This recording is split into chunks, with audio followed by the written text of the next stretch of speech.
before the first cities, before the first kings. There was a land that taught humanity how to begin. Between two rivers, civilization took its first breath.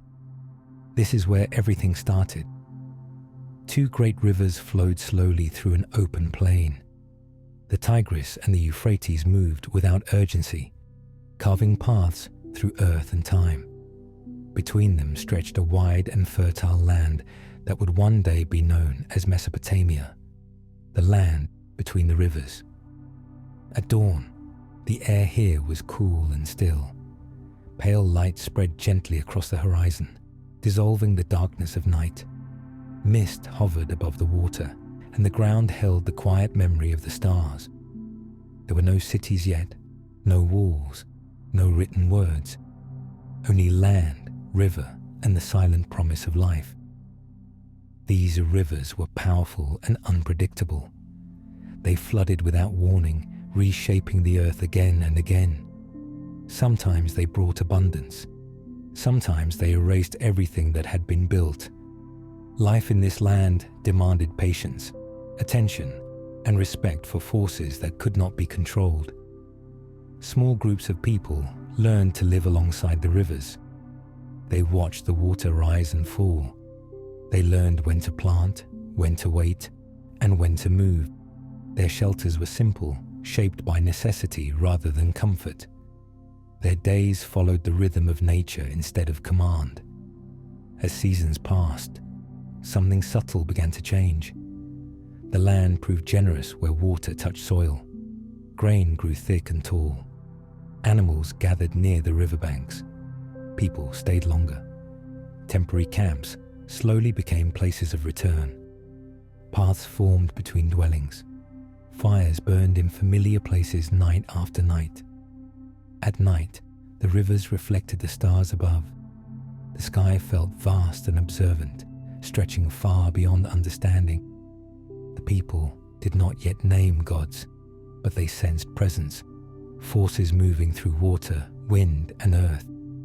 The world felt alive, aware, and powerful. Survival here required cooperation. Alone, life was fragile. Together, it became possible. Shared labor followed the floods.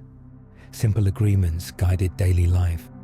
Trust grew slowly, reinforced by repetition rather than law. Time moved differently between the rivers. Days blended into seasons, seasons into generations. Knowledge passed from elder to child through observation, not writing. Memory lived in habit. Wisdom lived in patience. The rivers shaped more than the land. They shaped thought itself. People began to understand cause and effect. Floods followed rain. Growth followed water. Survival followed preparation. These realizations were quiet but transformative. They changed how humans related to the world around them. There was no concept yet of civilization, no vision of empire, no sense of destiny, only adaptation. But through adaptation, something extraordinary was forming. The land between the rivers encouraged permanence. It rewarded patience and punished arrogance. Those who listened endured. Those who resisted disappeared, leaving no trace. Slowly, without intention, the first roots of civilization took hold. Not through conquest or ambition, but through daily life shaped by water, soil, and time. Through quiet persistence. As the sun rose higher in the sky, the rivers continued their endless flow. They carried silt, memory, and possibility. They did not announce what they would become. Yet everything that followed, cities, writing, law, gods, and empires, would rise from this beginning. Here, between the rivers, humanity learned how to stay. Here, the story of civilization began. Long before cities had names, people learned what it meant to stay, to remain in one place, and call it home. Along the banks of the rivers, life slowly begins to gather. What were once seasonal camps turn into permanent settlements. People return to the same ground year after year, trusting the land to sustain them.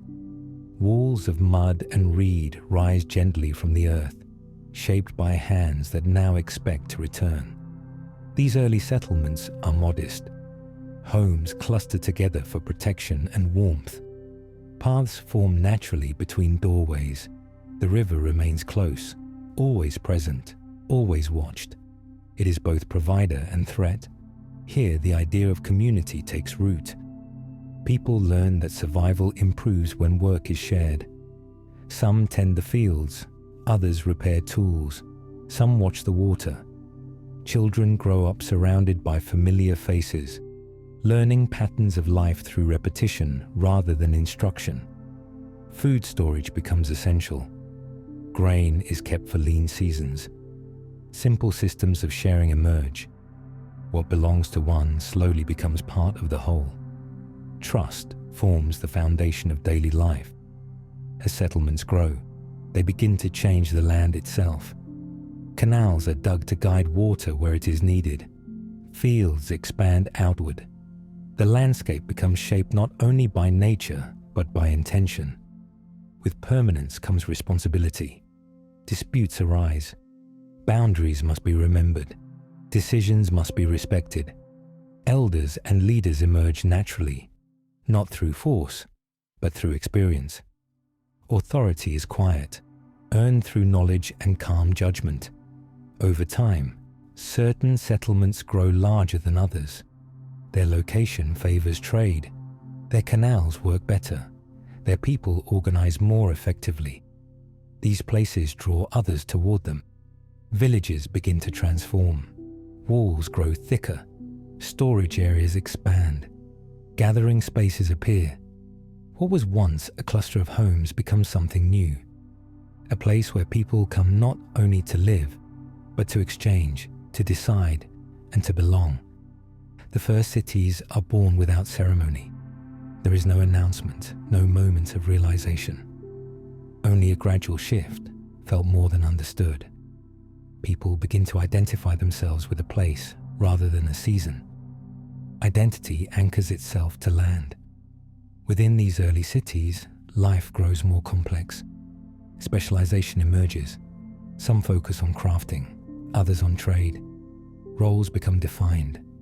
Cooperation becomes structured. The river remains central to everything. Its cycles dictate planning.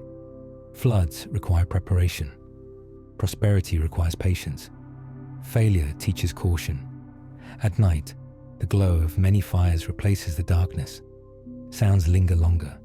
Voices carry. The city breathes softly, alive with shared presence. These early cities are fragile. A bad flood, a failed harvest, or internal conflict can erase years of growth. Yet each rebuilding strengthens knowledge. Each mistake leaves memory, and memory begins to matter. People remember where to build, how to store, when to plant. Knowledge accumulates quietly, preparing the ground for something even greater. There are still no written words, no laws carved in stone. But order exists, held together by agreement, habit, and shared need. The city becomes more than shelter. It becomes continuity. Generations are born into the same place. Elders pass down experience. Children inherit not only land, but understanding. Time begins to stack rather than pass. These early cities are not yet powerful. They do not command armies or rule vast lands, but they represent a turning point. Humanity has learned how to remain. From these first cities, everything else will grow. Writing, law, kingship, empire. But for now, there is only the quiet rhythm of daily life, unfolding beside the rivers, and the land between them continues to shape the future, one settlement at a time. There comes a moment when staying becomes building, when memory becomes structure, and when a place becomes a civilization. In the southern stretch of the land between the rivers, something unprecedented begins to take shape. Settlements grow closer together. Fields expand farther than before. Life becomes denser, more interconnected. This region, will one day be called Sumer. Here, the rivers are slower, broader, and more demanding. Floods leave behind rich soil, but also chaos. To survive, people must plan not only for today, but for seasons yet unseen. Cooperation becomes essential. Organization becomes unavoidable. The city-states of Sumer rise gradually: Uruk, Ur, Lagash, and others. Each one stands independently, yet all share the same foundation: water, labor, and trust shaped by repetition. Their walls are built from sun-dried brick. Their streets curve naturally, following the movement of people rather than design. Within these cities, life becomes layered. At the center, communal spaces form. Storehouses fill with grain. Workshops hum with quiet activity. Temples begin to rise, not yet monumental, but clearly intentional.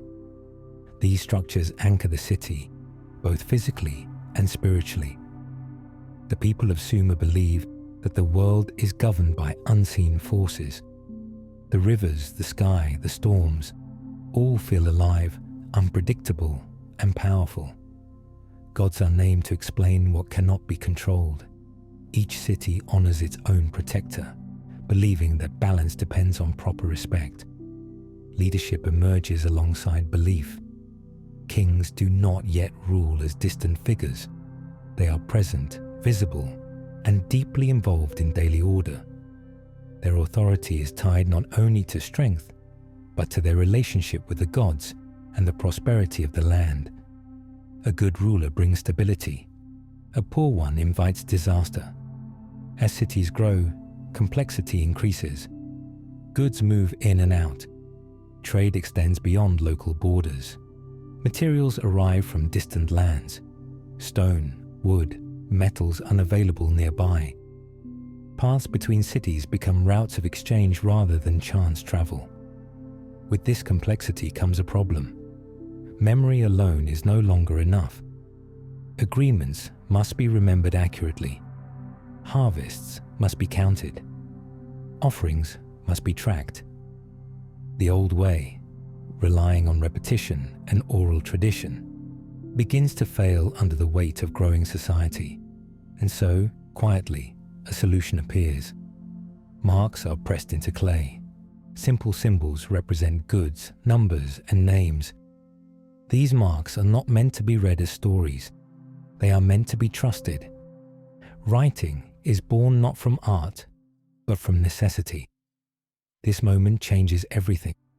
For the first time, information can exist outside the human mind.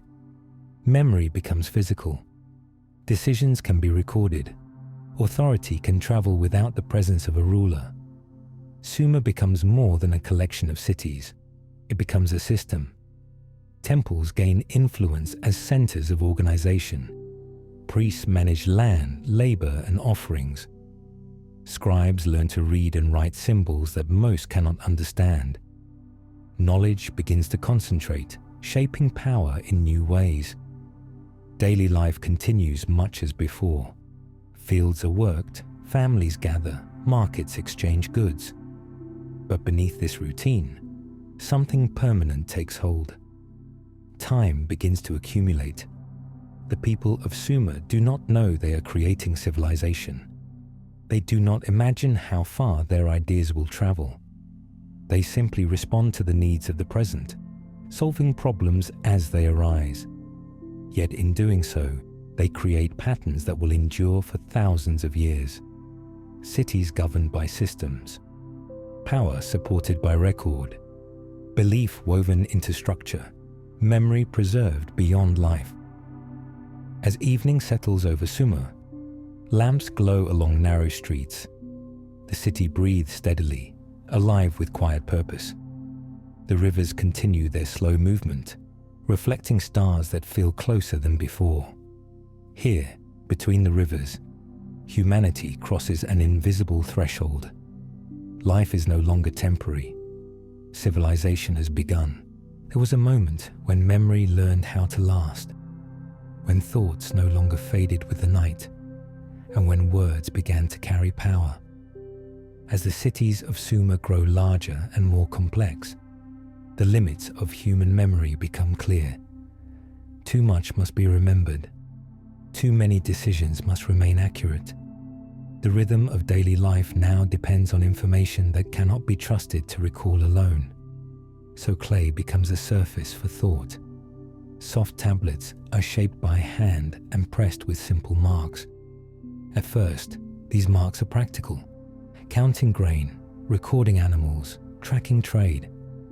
They are not meant to be beautiful. They are meant to be reliable. Each symbol holds meaning beyond sound. It represents value, obligation, agreement. A mark pressed into clay carries authority because it endures. When the clay hardens, so does the decision. This is how writing begins, not as poetry or storytelling, but as control over time. For the first time, humans can speak to the future. A message can outlast the voice that formed it. A command can remain long after the speaker has gone. Memory becomes something that can be stored, retrieved, and trusted. Those who learn to write gain quiet influence. Scribes are trained carefully, repeating symbols until precision becomes instinct. A single mistake can alter meaning. Accuracy becomes responsibility. Writing changes how power moves. Kings no longer need to be present everywhere. Their will travels through tablets carried from place to place. Orders are delivered, accounts are checked. Disputes are settled by record rather than argument. The city becomes organized through symbols rather than force. Temples rely on writing to manage offerings and land. Grain is measured, labor is assigned, ritual calendars are maintained. The rhythm of worship becomes synchronized across seasons and years. Writing also reshapes belief. Prayers are recorded, myths are preserved. The stories of gods and creation begin to settle into form. What was once fluid and spoken becomes fixed and repeatable. Belief gains structure. The people may not read these words themselves, but they feel their presence. Decisions feel permanent. Agreements feel binding. The written mark carries weight beyond explanation. Over time, writing becomes more refined. Symbols grow abstract. Sounds are captured. Language begins to live on the tablet. Thought becomes visible. With this visibility comes reflection. Past decisions can be reviewed. Mistakes can be remembered. Patterns emerge. Society begins to learn from itself rather than starting anew each generation. Time begins to layer. The past does not disappear. It remains present through records, shaping the future quietly. Authority becomes something that can accumulate rather than reset. Yet writing also creates distance. Those who write gain influence over those who do not. Knowledge becomes concentrated. Interpretation gains power. What is written is often trusted more than what is spoken. This shift changes society subtly but permanently. Still, daily life continues. Fields are worked. Markets exchange goods. Families gather at night. The written word operates mostly in the background, unseen but essential. At sunset, scribes finish their work and set tablets aside to dry. Marks remain, holding memory in silence. The city settles into rest, confident that tomorrow's needs have already been prepared. Through writing, humanity learns how to remember beyond breath. Between the rivers, words become tools of order, belief, and continuity. And with each mark pressed into clay, civilization deepens its roots, not only in land, but in time itself. As cities grow, someone must decide who speaks for the people and who carries the weight of order. In the cities of Mesopotamia, leadership does not appear suddenly.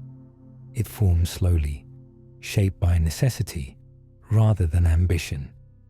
As communities grow larger, coordination becomes essential. Someone must organize labor, manage resources, and resolve conflict when agreement fails. From this need, kingship begins. Early kings are not distant rulers. They walk among the people. They oversee irrigation, lead rituals, and stand at the center of the city's rhythm. Their authority is practical before it is symbolic. Power here is not yet absolute. A king's legitimacy depends on balance. If the floods are controlled, if food is stored, if the gods are honored, the city prospers. If these things fail, authority weakens. Leadership is constantly tested by the land itself. The king becomes a bridge. He connects human effort with divine order. He performs rituals not only for belief, but for reassurance. The people look to him as a stabilizing presence, someone who understands both labor and meaning. Over time, kingship evolves. As cities compete for resources and influence, leadership takes on new weight. Walls are strengthened, alliances are formed, conflicts arise.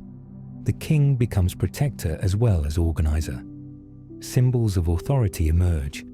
Crowns, staffs, and ceremonial garments distinguish the ruler from others.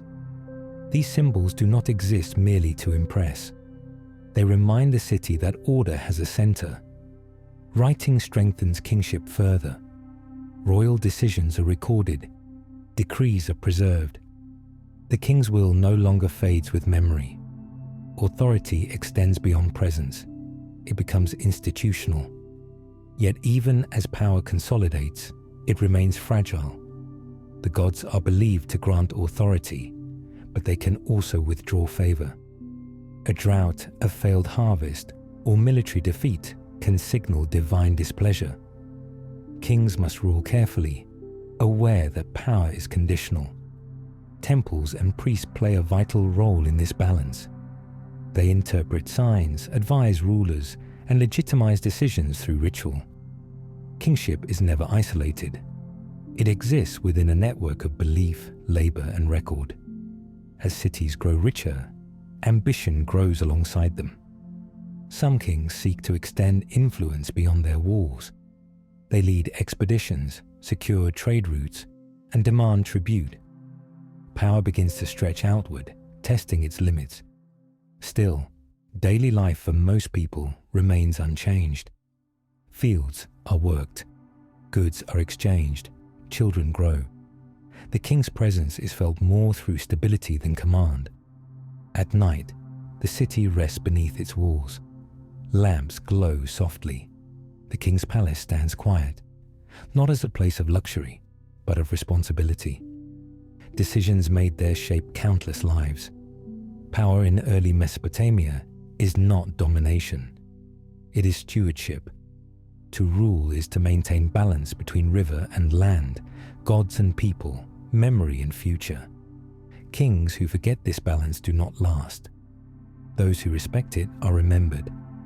As generations pass, kingship becomes more defined, more formal, and more enduring. What begins as coordination becomes authority. What begins as responsibility becomes legacy. The nature of power settles into place. Between the rivers, leadership is no longer temporary. It becomes a force that shapes time itself, preparing the ground for empires yet to rise. There comes a time when power no longer belongs to one city, when authority begins to move across the land, and when control seeks to unite what was once separate. For generations, the cities of Mesopotamia stand apart, independent, proud, shaped by their own gods and customs. They trade, compete, and sometimes clash. No single ruler commands them all. Power is local, rooted in walls and canals.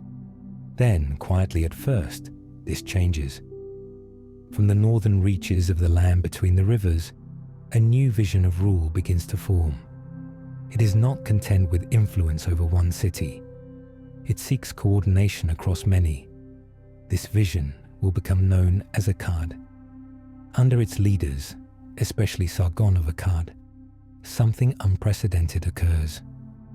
Cities that once governed themselves are brought under a single authority.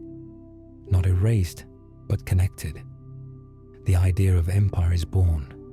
This empire does not rely solely on destruction. It relies on movement. Armies travel farther than before, carrying order along roads and rivers.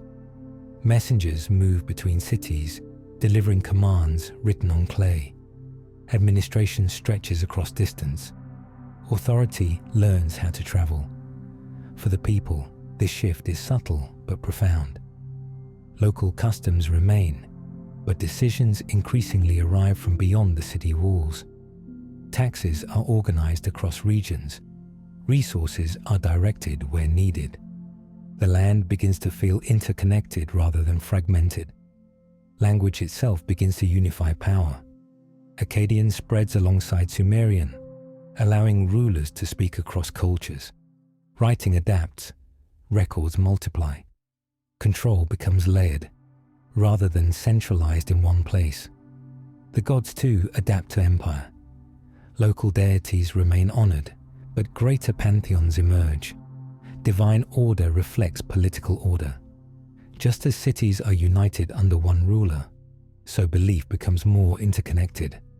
The cosmos mirrors the state. Empire introduces scale. Decisions now affect thousands rather than hundreds. Mistakes carry greater consequences. Success brings stability, but failure echoes across regions. Power grows heavier as it expands, yet empire also brings protection. Trade routes are secured. Banditry declines. Goods move more freely. Cities benefit from shared infrastructure. The idea of belonging to something larger begins to take hold. Still, this new structure is fragile. Maintaining unity across vast land requires constant effort. Rebellion simmers at the edges. Communication slows. Authority must be reinforced again and again. When central power weakens, the empire strains. Eventually, Akkad fades, not through a single collapse, but through gradual loss of cohesion. The land resists permanent unity. Cities reclaim independence. Local identities resurface. But the idea of empire does not disappear. It remains in memory. People have seen what is possible. A land governed as one. A ruler whose authority crosses rivers and deserts. The concept has taken root. Future powers will return to it. As night falls across Mesopotamia, the roads once traveled by imperial messengers grow quiet. Clay tablets rest in archives. Cities breathe independently once more. Yet something irreversible has occurred. Between the rivers, humanity has learned how to imagine power at scale. The empire has ended, but the idea of empire has begun. When power seeks permanence, it turns to law, and when law endures, a city becomes a symbol. Along the Euphrates, a city rises with quiet confidence. Babylon does not appear as a sudden conqueror, but as a center of order. Its walls grow strong. Its streets widen. Its presence feels deliberate, measured, and enduring. Here, authority takes on a new form. Babylon understands that power cannot rely on memory or force alone. To govern a complex society, rules must be known, remembered, and trusted. And so, law becomes visible. Under King Hammurabi, laws are gathered, organized, and carved into stone.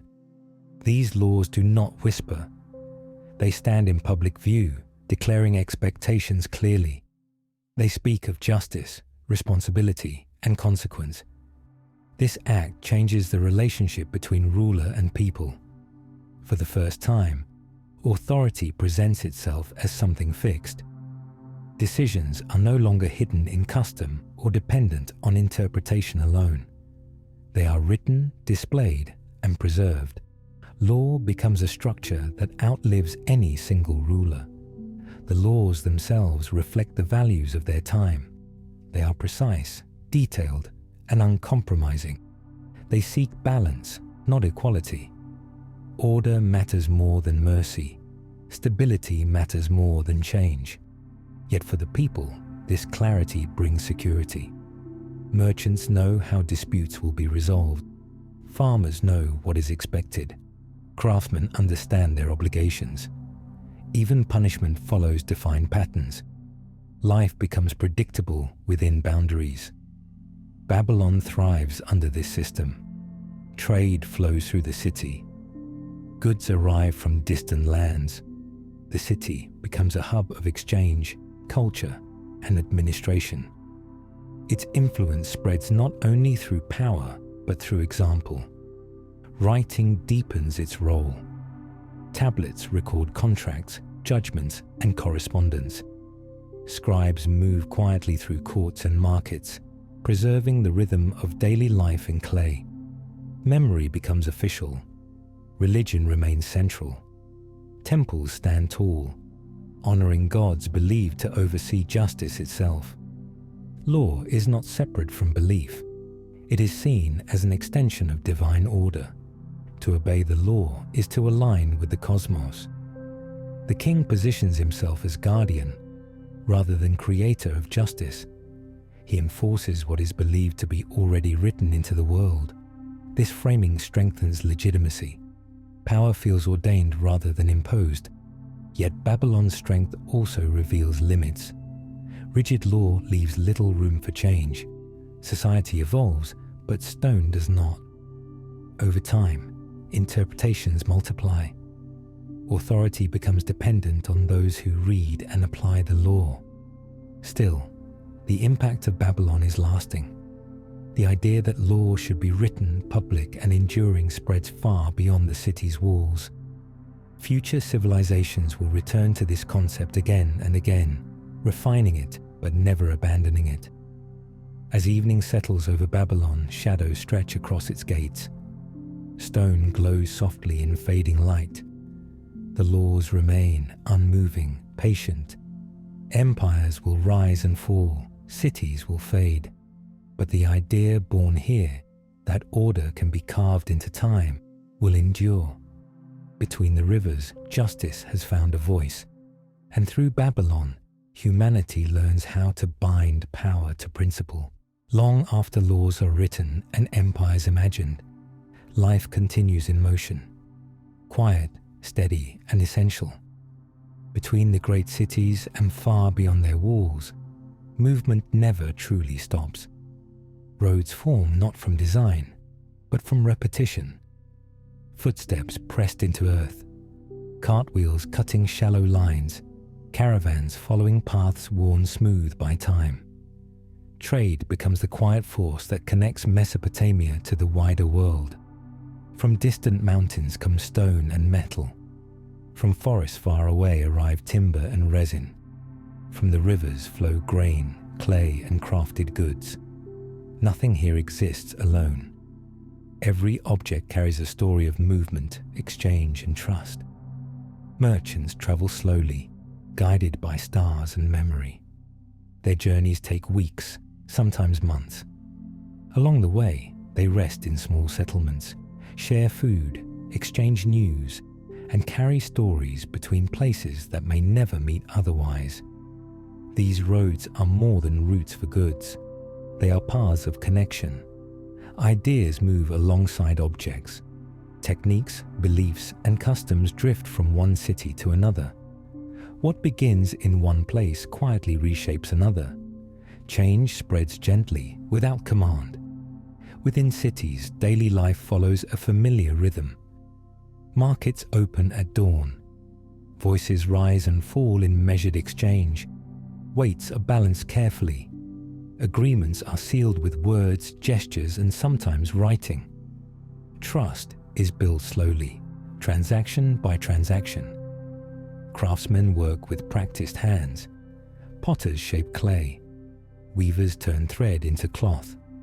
Metalworkers hammer tools that will travel far beyond the city walls. Each craft supports countless others, binding the community together. Families gather in shared spaces. Meals are simple and filling. Children learn by watching. Elders guide through memory rather than instruction. Life unfolds without urgency, shaped by routine and expectation. The river remains central, Boats glide along its surface, carrying goods and people. Waterways shorten distances that roads cannot. The flow of the river mirrors the flow of life, steady, adaptable, and constant. Religion weaves gently through daily activity. Small offerings are made before journeys.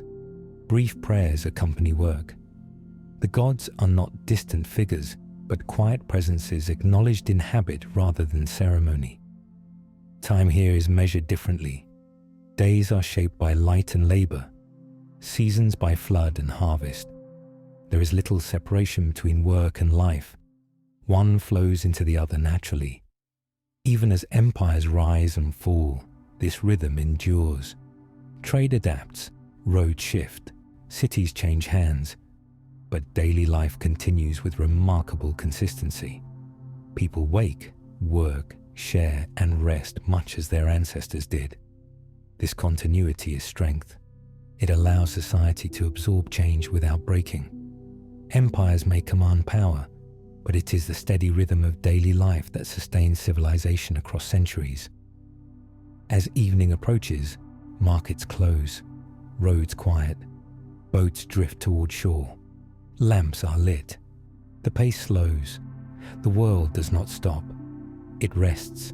Between the rivers, life moves forward without announcement.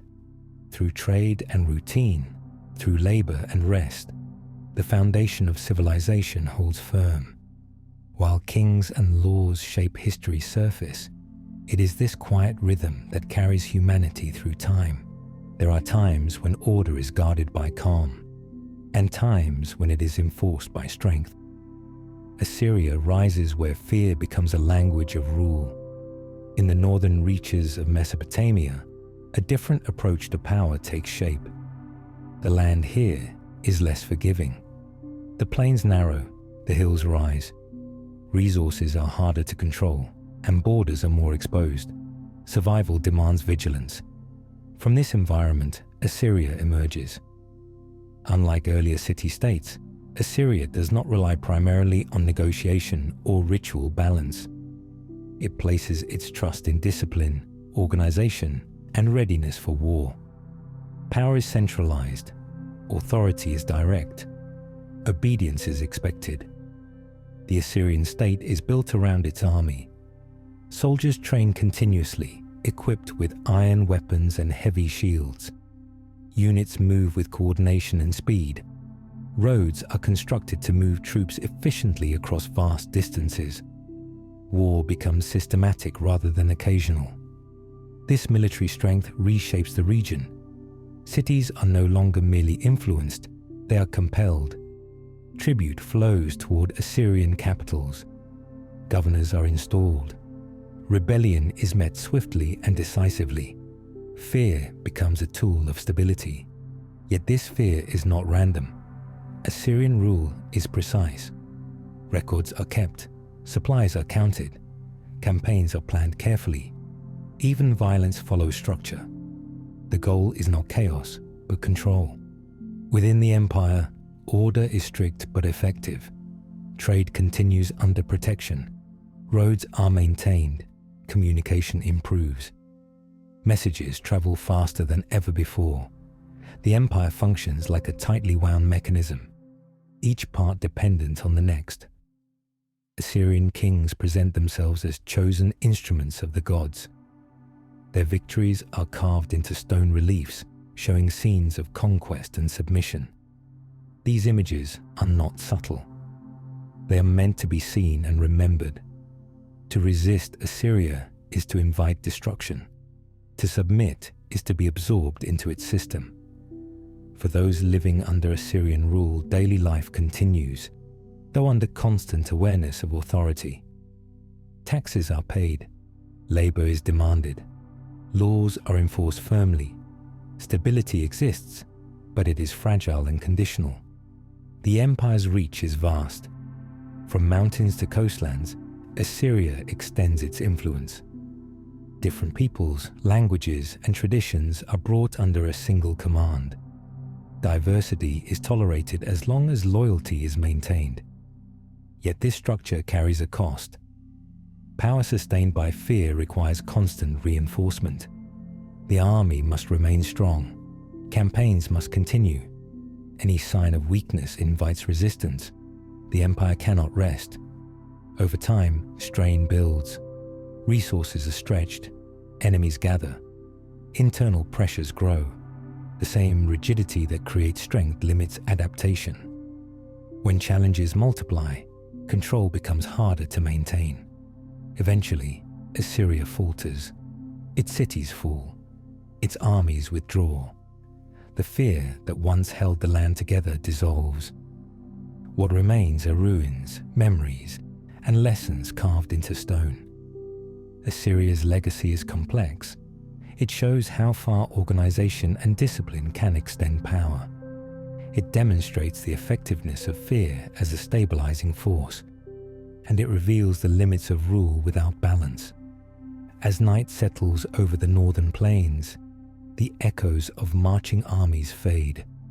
Stone reliefs remain, silent witnesses to an empire that once ruled through strength.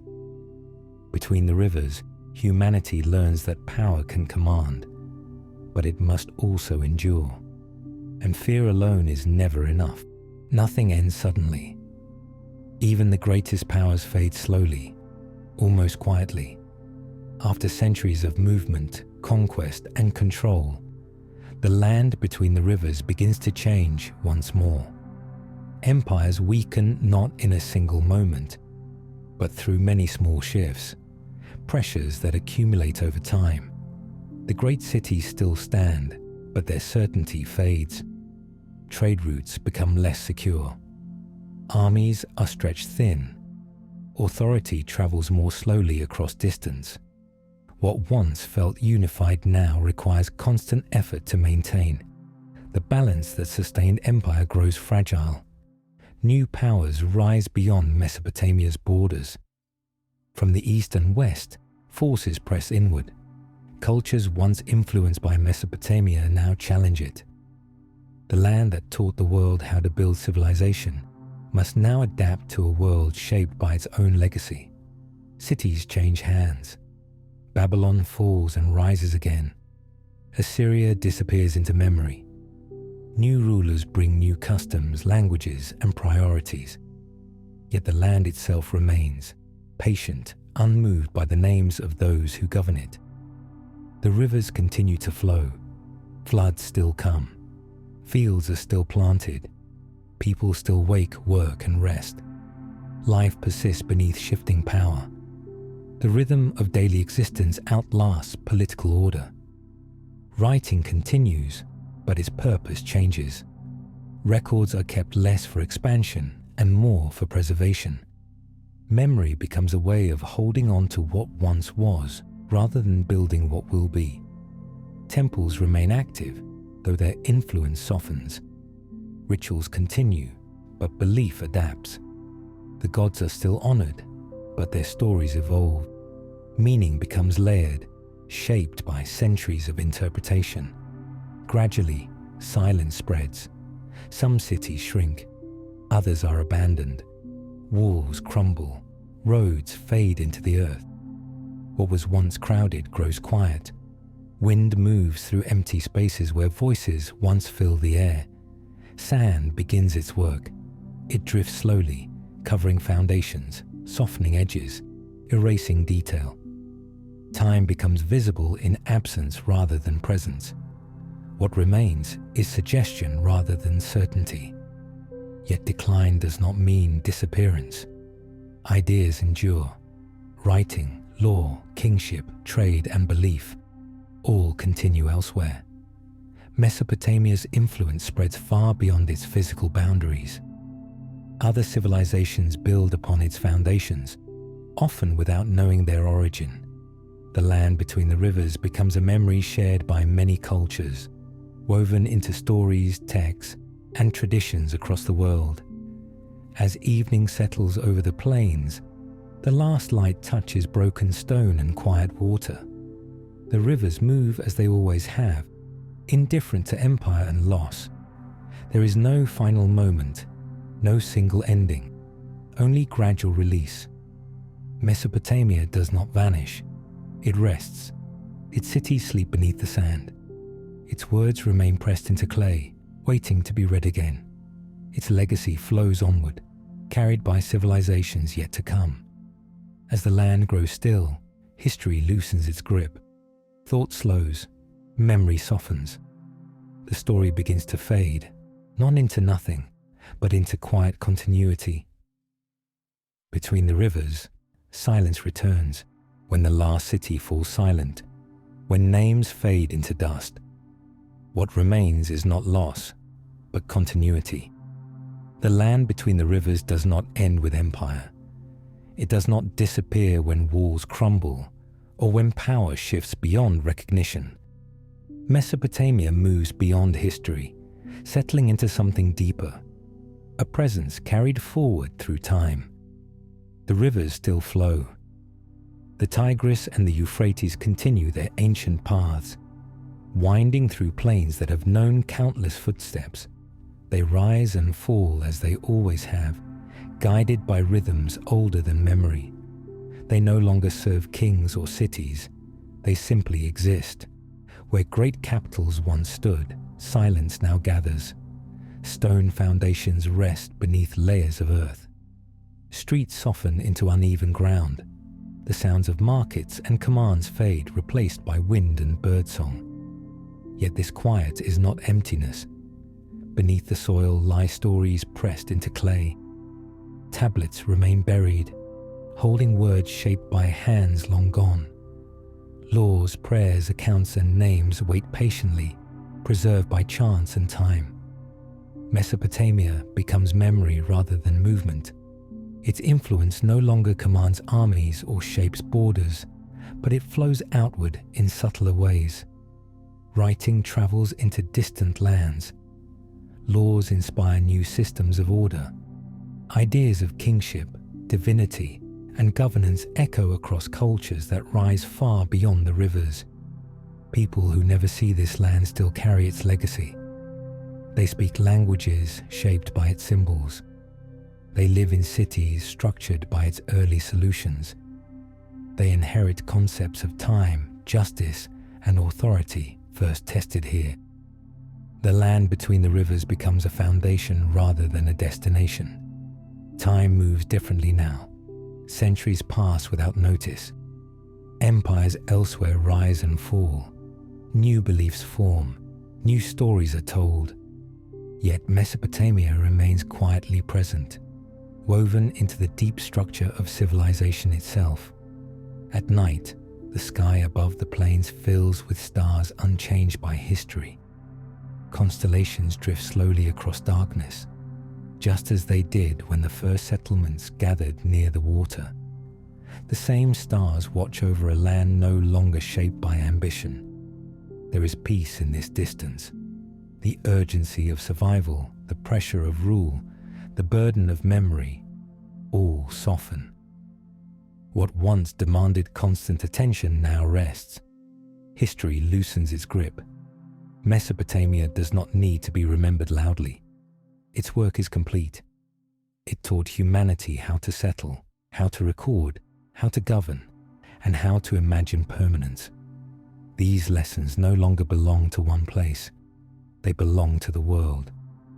As the rivers continue their endless journey, the land rests beneath moonlight and dust. The past sleeps gently, undisturbed by the present. There is nothing left to build, nothing left to conquer, nothing left to prove, only continuity. Between the rivers, the story does not end. It becomes part of everything that follows. And as thought slows, as attention fades, as night deepens, you may rest, knowing that some beginnings never truly disappear. They simply flow onward, quietly, beyond time.